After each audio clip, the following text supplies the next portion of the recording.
Oh my God, I'm drinking like Taylor Swift at a Chiefs game.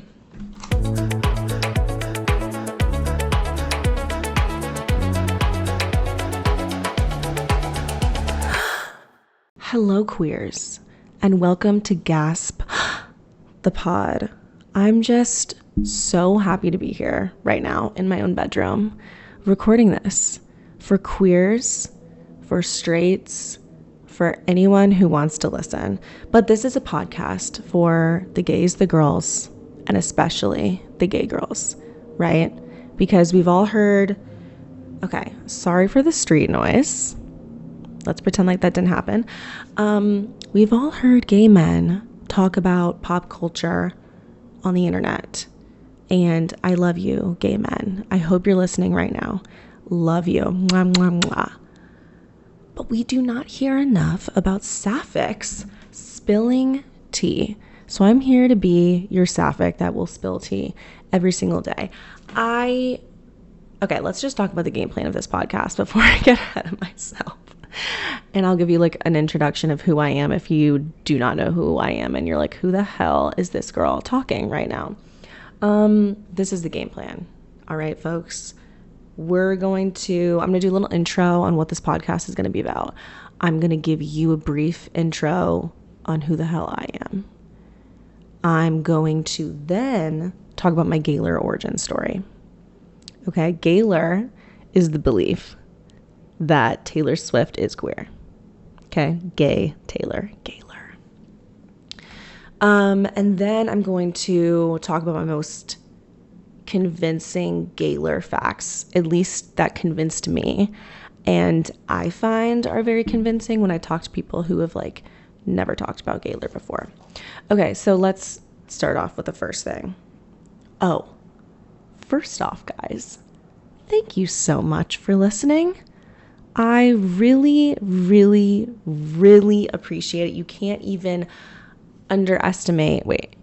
I cannot overestimate how thankful I am for people to listen to this podcast. I love being gay and I love talking shit. So this is literally a dream come true.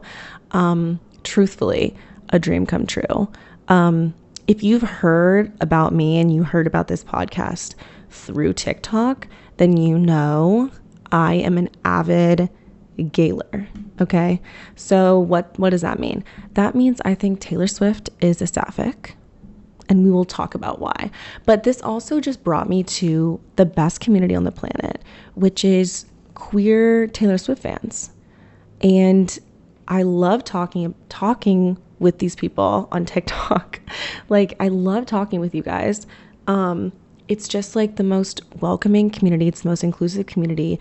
Sometimes Taylor Swift fans can be conservative, judgmental, homophobic even.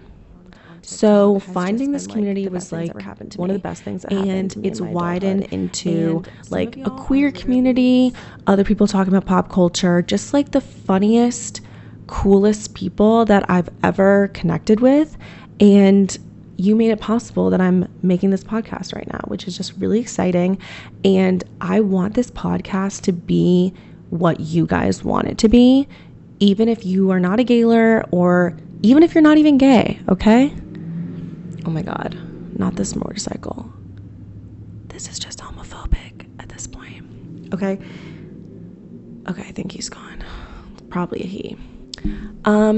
Why did I want to make this podcast, you ask? Well, I love to yap and I love gay people, but as many of you know and are probably on TikTok and like Instagram Reels, and you're all aware of like, you know, celesbians, which is the word of like celebrity lesbians. There's many of them, right? And I didn't want to be another podcast where I'm just a sapphic interviewing another sapphic on like drama we've already heard in like 3 other podcasts. You know what I mean? Like, I love Shannon Beveridge. I love that lore. You know what I mean? Like, we all know what I'm talking about right now. And if you don't, listen, we can get into that in an episode. But I just didn't want to be another podcast where I'm just interviewing someone on their breakup, okay? So that gets to what this podcast is even going to be. It's at its core a queer pop culture podcast. I want to talk about queer celebrities, pop girlies, PR relationships. And by the way, the fact that most of you guys listening are going to be like listening not to hate, right? Which is not always the case with like TikTok. I'm going to talk about some hot takes that I have. A lot of the times I do censor myself on TikTok because people are fucking crazy on TikTok. If some of you who are listening are not aware of what the word Hitler means, it's this delicious word that Gaylors came up with to describe homophobic Swifties. They're hets, like heterosexual Swifties that are just like pretty much piranhas in queer Swifties comments, just literally saying the nastiest stuff, reporting everything. Like, I can't say gay on the internet. Now I have to say G*Y on TikTok. So that's the huge benefit of a podcast, and like one of the big reasons why I wanted to have a podcast, because we can talk about things without being like, oh my God, these comments are gonna, I don't know, hurt my mental health in the morning, right? Like, let's just talk about what we want to talk about, because there's a lot of PR relationships I want to get into, okay? And then, of course, we're going to talk about gay theories, gender sexuality talk, and Gaylor, and Sabrina Carpenter being gay, which is my newest obsession. Yeah, I came up with the idea to call us carpet munchers. Some of y'all have liked that, so I think we should have a carpet muncher episode if y'all would be interested. The podcast is not going to be guest focused, because I want us to get into deep dives and not just be interviewing random people and like distract from the content that we want. You know what I mean? However, I will have guests from time to time. So comment, let me know, email me, whatever, if you have any ideas of guests that you want me to have on.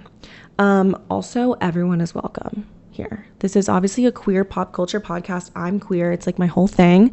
But if you are straight, please, I need you to know, please, I need you to know that I love you and thank you for being here. Because that means you are so fucking real.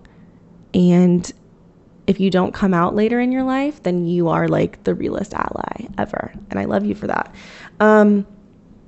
Yeah. And no matter who you ship, I think sometimes in like the Gaylor community, because this is not just a Gaylor podcast. However, when we do talk about Gaylor, all shippers are welcome.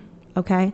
I talk about Karlie Kloss and Taylor Swift a lot, mostly just because I'm more familiar with that lore, but I'm going to talk about everyone. I'm going to talk about Tilly. I'm going to talk about Zoe Kravitz and Taylor Swift. I'm going to talk about Swift Gron. Like, I'm going to get into it. Okay. We have no judgments here. I'll just do a quick explanation on who the hell I am, and then we can talk about Gaylor, because I feel like you guys are just like probably sick of hearing me yap. But this is important. We got to talk about ground rules. You know what I mean? Okay. So, my name is Hailey. Wait, did I even say my name yet? Oh my God. I literally didn't say my name. I might have to edit that in the beginning. It's kind of crazy if like the first 15 minutes of the podcast, I haven't even said my own name. Anyways, my name is Hailey Ulrich. On TikTok, it's Hailey McRich. Follow me there. Story about my name, real quick. It's called, okay, I named my TikTok Hailey McRich so people couldn't find me, which is hilarious because like, I guess when I first had a TikTok, I just wanted to like sleuth and be in the comments, and now I yap. But Hailey McRich was created because I think it sounds like a stripper name. Maybe that's just me. But also, why am I sitting like this is a throne? So when I played tennis in high school, I grew up in Northern Virginia. I missed my yearbook like picture or whatever, and so I didn't fill out the form, and they just like heard someone say my name, and then they thought my last name was McRich, so everyone called me McRich, which I think kind of sounds pretty slay to me. Okay, so anyways, who am I? I'm Hailey. I'm 26 years old. I live in New York City as of literally 2 weeks ago. I was living in LA. I lived in Los Angeles for 3 years. I loved LA. It was like a dream of mine growing up to move to LA. Seriously, like, I love it. I've been dating my girlfriend for 3 years come this October. Can't believe it. And I moved back to the East Coast so that we could close long distance, because we were long distance for 3 years.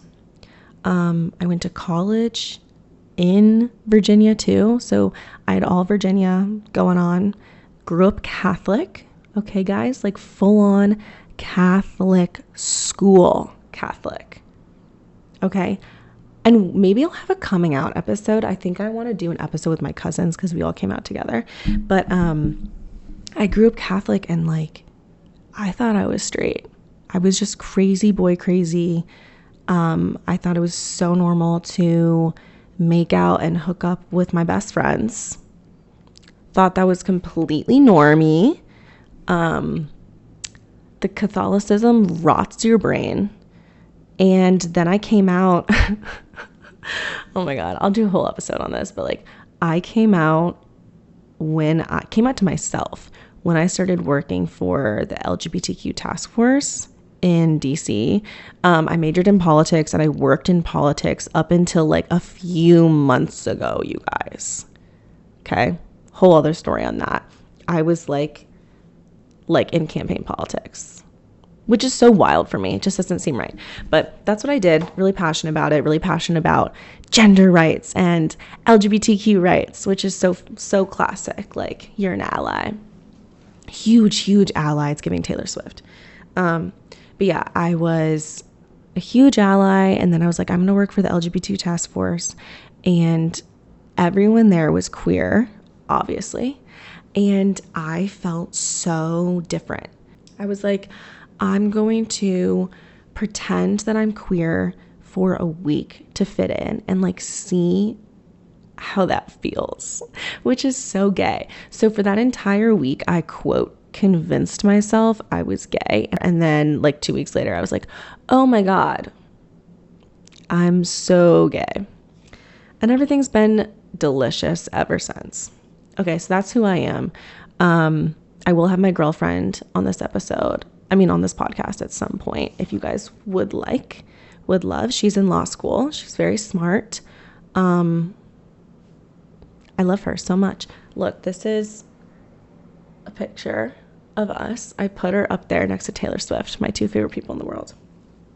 Okay, let's talk about Gaylor, shall we? Lord knows I've talked about myself enough. Someone asked me in my TikTok comments what my Gaylor origin story was, and I thought it would be kind of fun to do that for the first episode. Sorry.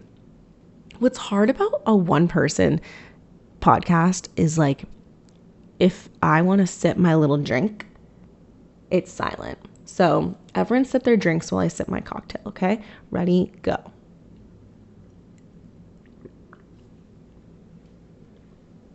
Oh my God, I'm drinking like Taylor Swift at a Chiefs game. Okay, so Gaylor, what does it mean? Who, why, what, where? Okay, Taylor Swift. We know her and we love her. She is most definitely queer. How I came to know about the Gaylor theory was in 2019, all right? At this point, I had already been out for a year, right? National LGBTQ Task Force, that was a year before, okay? So it's the summer going into my senior year of college.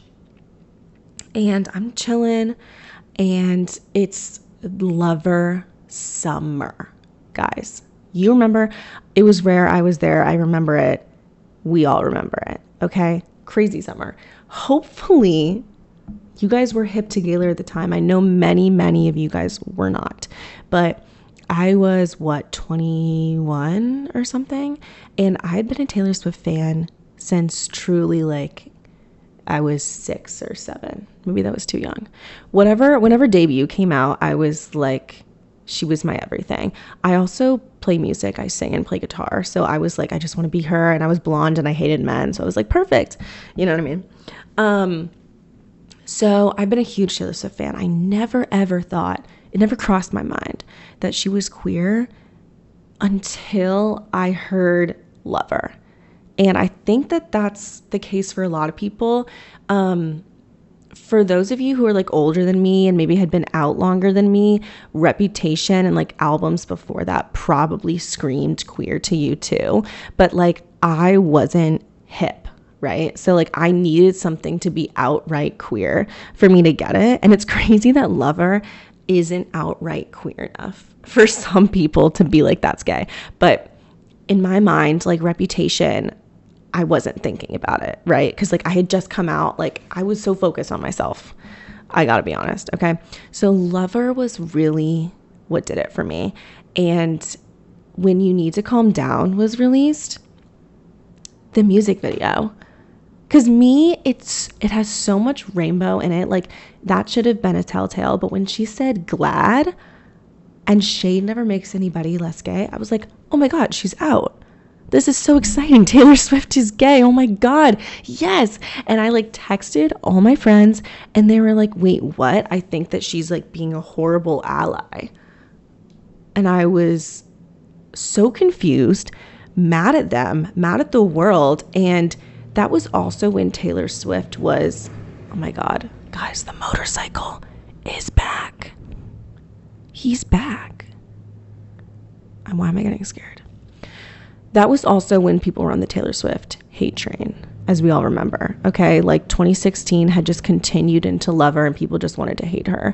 And it's just super ironic to me that she comes out with this like, and comes out, me out now, with this like rainbow ass, gay ass, fruity album.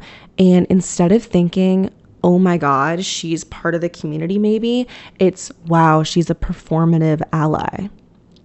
It's just interesting and weird. And I was watching that video back again the other day and it just doesn't make any sense. Like whose whole personality is being an ally? Literally who else? Like there's a lot of celebrities that have one song for gay people, like Casey Musgraves and her little rainbow song, and like Olivia Rodrigo has like a Hope You're Okay.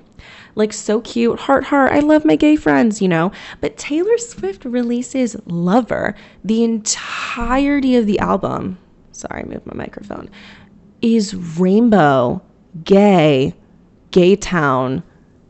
Like she's riding on a unicorn wearing a, like, I mean, she's campaigning for queer rights. Like it's beyond me.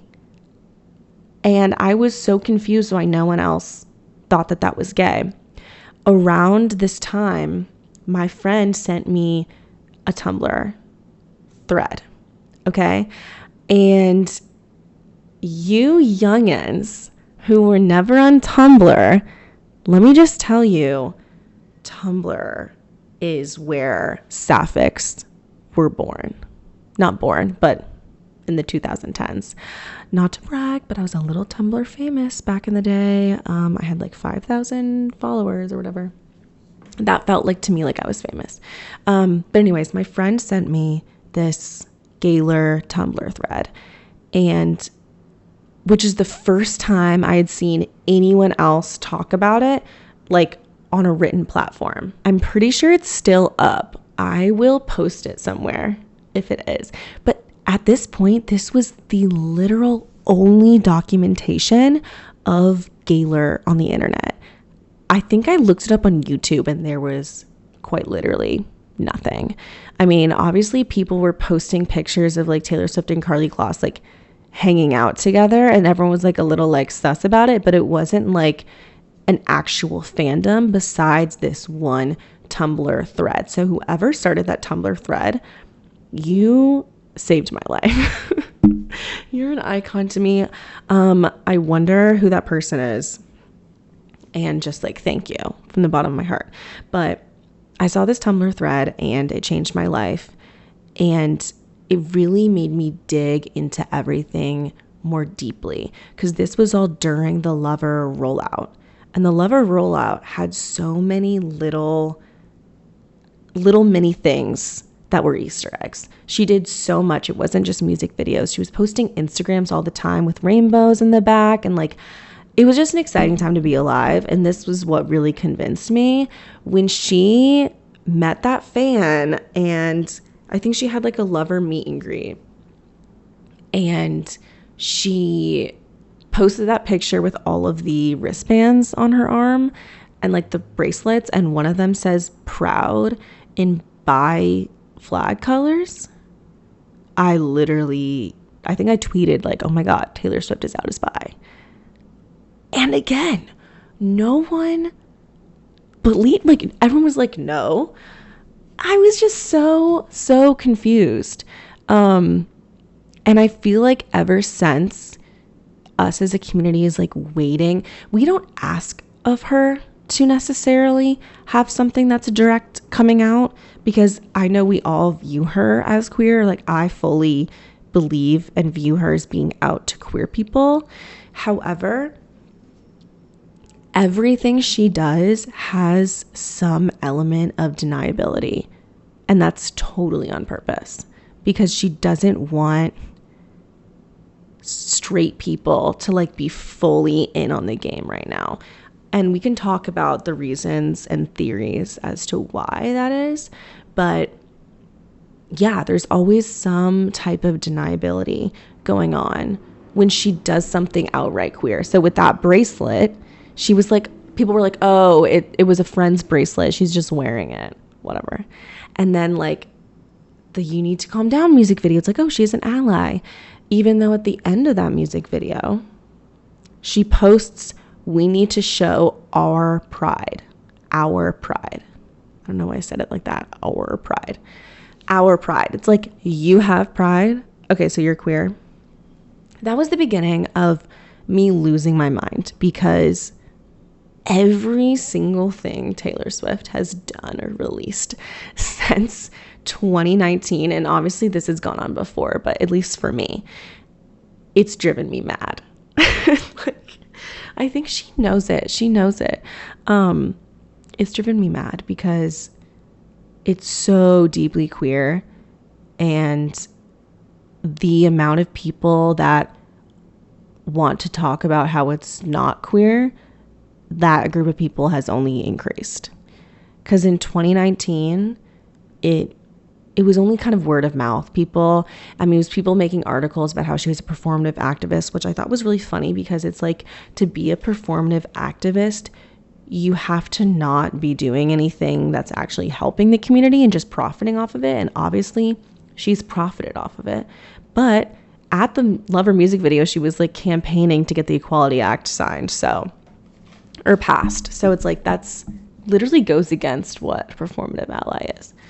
Anyways, ever since then, the amount of Hetlers, these were like Hetlers IRL, and now they've like grown their troops. It's so scary. It's only gotten crazier. But the amount of people that have seen the truth, I do sound kind of crazy hearing myself back talk about this. The amount of people that have started to see the queer lyrics in her art, like, there's a lot of people that see that and get that, but the amount of people that hate us is just so wild to me. I don't really get it, because like, there's people that are super conservative, right? And they're conservative Swifties, or honestly any community you disagree with on the internet, right? When you see their posts, do you go in their comment sections all the time? Like, no. They're hiding out in our comment sections, just like ready to pounce. And this is why I think Taylor Swift is not out to straight people yet, because there's a huge proportion of her fan base that is homophobic. And also, maybe not even, they don't even think they're homophobic maybe, but they want to relate to her as a straight like role model and like sister, and like I want to be her, and like I want a boyfriend like Travis Kelce, so there's no way she can be queer. And it's like, yeah, there's actually a lot of queer people out there. Turns out it's more than 20%. It's probably majority people are somewhere on the spectrum. We can talk about that later too. So that was my Gaylor introduction to Gaylor. Was the lover whole situation, lover era. And what followed that, Folklore and Evermore, was just a gift to Sapphics. It's pretty amazing that after Folklore and Evermore, like, there was even conservative Swifties. Those albums just scream lesbian witch. Do they not? I thought it'd be kind of fun if we just went through the highlights of Gaylor 101. Okay, I will be your teacher. If you want to know like the building blocks to any Gaylor argument, let's not talk about Travis Kelce yet. You know what I mean? Like, if you're trying to convince someone of Gaylor, Travis Kelce is like, they will lose their minds, okay? Because that is their Jesus Christ. So don't even get into present day. Let's start step by step by step. These simple facts have convinced everyone in my life, at least the possibility that Taylor Swift is queer. Will it convince homophobes? No. But if you want to have a conversation with someone and you want to know Gaylor 101 facts, this is where you should go, okay? Not me literally pulling up my own TikTok to find my master doc. So I have had some messages about this master doc that I made. So this was kind of like, I made this, I think, a year and a half ago. So I was talking about Gaylor on TikTok, but I wasn't frequenting as much as I obviously am now. This master doc is not complete. Warning, okay? I actually made it in an attempt for people to edit and add kind of like their own ships and like other stuff that they've seen, lyrical analysis, pictures, whatever, and timelines to their own sections that they're like more familiar with, because it took me truly like, I want to say 10 hours, but it was probably longer. I don't even know how. I do have ADHD, so it just took me a long ass time. But there's just so much here. There's so much Gaylor evidence that this is just like the major stuff, okay? So if you go here, have fun with it. Let me know if you guys want me to turn the editing on, and like certain people I will grant access if you like want to edit. The number one thing that I always start telling people if I'm talking about Gaylor and I'm trying to convince someone of Gaylor is like, Taylor Swift hasn't just recently been queer Easter egging. She has been queer her entire life. That's how queer people work. I don't know if she's known that she's queer her entire life, but she has been Easter egging for a long ass time. Okay? So let's go through the major Easter eggs. First, I would argue the first relationship that became kind of like possibly her first queer relationship was Emily Poe from Fearless era. She was Taylor's fiddle player. And look up like Taylor Swift, Emily Poe, because one of the first things that comes up is like a picture of them like next to a train or like a model train or something, and it says gay and they're pointing to it, which I think is funny. She's had her little flings, but I believe the first time she's been like super, super, super loud in her lyrics, at least, is Red. And in Red, we hear her talking about Swiftgron a lot. I would love to do a Swift-Gron music video. Not a music video. Am I losing my mind? A Swift-Gron episode, which I absolutely will do, because the timeline is really amazing of Swift-Gron, because the songs that she wrote are like impossible. Like, there's no way the songs she wrote could have been about anyone else, like, based on the timeline that she, like, wrote them, and we know when she wrote these songs. Taylor Swift and Diana Agron. God, I just love them. They're just so two, like, blonde femmes that people would just, like, never assume could be romantically involved, and I think that's just kind of, like, the story of Taylor Swift's life, and she kind of hides behind her femness, almost, because no one assumes that she could be queer. So I'm just like going through this. Now I'm on the red section for those who are following along. I don't have much on Fearless and Speak Now, as you will see in the master doc. So please let me know if anyone wants to fill those sections in. Okay, summer 2012.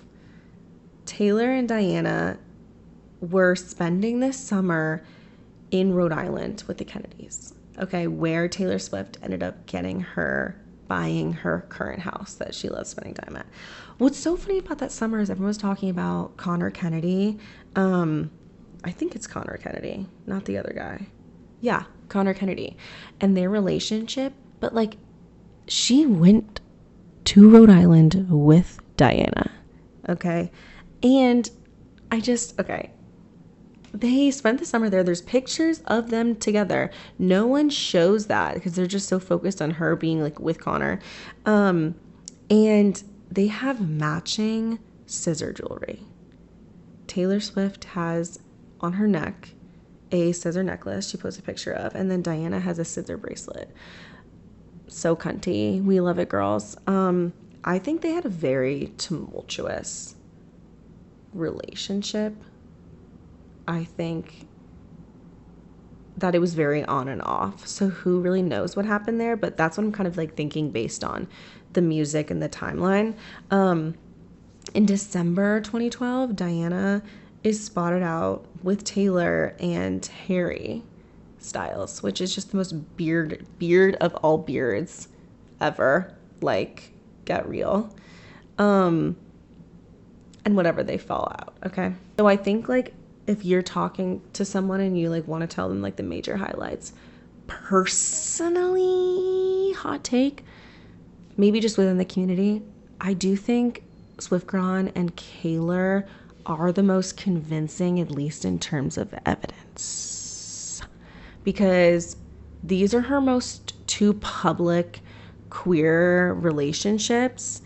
And I think ever since then, she's gotten she knows how to handle it now. She knows how to, like, hide them now. That's why I really feel like we have no idea who she's dating if she's not dating Travis Kelce. Like, she could be dating Zoe Kravitz. She could be dating Lily Donaldson still. Like, we have no fucking idea. She could still be with Carly. We literally don't even know. So I think she's gotten a lot better at it. And at this time, she was younger and just, like, kind of following her whim.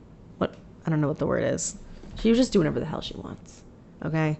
So I think that we knew more about what was going on back then. So I would focus on those two relationships. Swift-Gron continues into 1989. Taylor starts singing with she, her pronouns in her performances. She starts adding that in. You can tell she's been seeing a girl. And Taylor Swift writes the song Wonderland. As we all know, or maybe not, I don't know if you guys know, Diana Agron is obsessed with Alice in Wonderland. Okay, she had a tattoo on her rib cage. The tattoo was, "What will we become ourselves. We're all mad here. All the world is green." Okay. Then Taylor Swift in Wonderland is like, "And then we all went mad." And then Diana Agron removed her tattoo. Listen, if Harry Styles had a tattoo about Alice in Wonderland, Taylor Swift wrote a song about Alice in Wonderland, and then he got the tattoo removed, we would all be like, oh, this is absolutely about Harry Styles. This is a romantic song. She's singing about Diana, and then Diana removes the tattoo. Like, what other explanation is there after that? And then they stop hanging out. There wasn't a lot of hard facts there, I gotta be honest, but we can go into SwiftGround later. The hard facts come with Gaylor, because what they do, they introduce a symbol, a noticeable symbol that is only about them. It's the daisy. Let's get into it. They meet at the Victoria's Secret fashion show in 2013. Okay, the theme was Parisian Nights and Winter Wonderland. And yeah, just super gay. They became best friends. Taylor moves to New York. She starts having New York era, which I think is super ironic because her and Diana were living in LA. So she's like, perfect, I'll leave my ex-girlfriend and I'll go to New York. Carly moves into Taylor Swift's Cornelia Street apartment, which I just think is really funny because people will say, oh, Joe Alwyn, like Cornelia Street is obviously about Joe Alwyn. And it's like, Joe Alwyn and her weren't even together when Taylor Swift owned this Cornelia Street apartment. It was like at the very end, okay? And they both lived in the West Village together, Taylor Swift and Karlie Kloss. So in False God, when she says, you're the West Village, why would that be about Joe? Anyways, I mean, there's literally so much here. It's like, I'm not going to be able to get into it all, but let's talk about the I think what is the most damning piece of evidence for Gaylor. And it just so happens to be Gaylor coded, which is the daisy. So they go on their Big Sur road trip. Taylor Swift and Karlie Kloss become like the world's favorite best friend duo. And they go on a road trip to Big Sur, California. And they take all these romantic pictures. By the way, me and my girlfriend like went on their same exact route because we're crazy. And they like draw hearts in the sand. They say Carly loves Taylor in the sand, whatever. Kissing each other on cheeks. It's beyond. They do a Vogue photo shoot, talk pretty much like commemorating their like road trip. But after their road trip, Karlie Kloss posts an Instagram of a daisy lying on her car like dashboard, console, doesn't matter, and tags Taylor Swift as the daisy. And after that, the daisy becomes like the symbol of their relationship. Taylor Swift will post pins of daisies on her jacket. She, oh my God, during the Lover era, she like has this one photo shoot, I think for like People magazine. And she has a pin on it with a gravestone that says, I tried, and a daisy hanging over the gravestone. I mean, it's just the most sapphic thing you've ever heard in your life. But yeah, so the daisy becomes a symbol of their relationship. There's even pictures of them like FaceTiming, and they have like a pot of daisies next to each other. So whether or not the daisy is a symbol of their friendship or relationship, you can't argue that the daisy is not symbolizing them together. So when Taylor Swift releases Reputation and writes Don't Blame Me, which is all about religious trauma, she goes, and now you're my daisy. This is a song about sex. This is a romantic song. And then she goes, and now you're my daisy. Okay. Then I think one of the other most convincing parts about the whole daisy Gaylor lore is the fact that in the You Need to Calm Down music video, Taylor walks out of the burning trailer, this silver trailer that moved her into Gay Town. It's on fire, which I think is super ironic because Taylor Swift and Karlie Kloss were both took a photo shoot in a trailer for the Vogue photo shoot, whatever. Taylor walks out of the trailer holding in her little glass nothing but one daisy. And you need to calm down. The gayest music video of all time. And then she said shade never made anybody less gay. Now, those to me are pretty convincing pieces of evidence. If that's not convincing to people, then I think you guys need to get your head out of the dirt. There's just a bunch of stuff on this master doc. I'm obviously not going to be able to get through all of it. Dress, golden tattoo. Taylor Swift and Karlie Kloss wore these little golden tattoos on their arms right before Reputation came out. The Lover era, the amount of like Karlie Kloss and Taylor Swift combined symbolism is pretty amazing. Karlie wore these like butterfly wings at a Victoria's Secret fashion show, and then Taylor Swift for her Me announcement has like butterfly wings that look exactly the same. We could go on and on and on. Those to me are my favorite things to tell people who are not aware of Gaylor lore. Like to me, that's like, how do you explain that? And then if you really want to start talking about lyrics, honey, we can talk about lyrics. When I heard Ivy on Evermore, I was like, how do people say this isn't queer? Some people, they will argue with you back and forth about lyrics. They like, oh, there's a double meaning. She's writing from someone else's perspective. And that's kind of like why I tend to talk about the symbols more, like the Easter eggs more with people who are unaware of Gaylor, like if you're really talking about it. Because it's like, dude, they're talking about this girl. And that their whole symbol of their friendship was a daisy. And now she's talking about a daisy in a sex song. I mean, they're holding hands. They're holding hands in pictures. And I can't say that's gay. All right, you guys, I'm running out of time. And I'm just yapping and yapping and yapping. Hopefully this was useful and fun for people. All right, guys. We had some technical difficulties, but I'm back. But I'm unfortunately back to wrap it up. Thank you so much for listening to the first episode. This was just an introduction.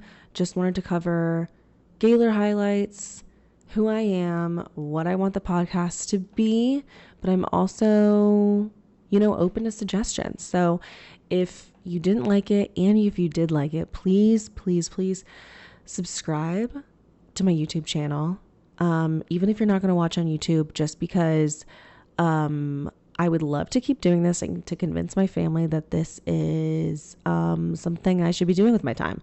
So that would be awesome if you could do that. Even if you didn't like it, please subscribe and give me 5 stars, but then email me suggestions and I will make it better for you. It's my first time doing a podcast. But thank you so much for listening and for watching.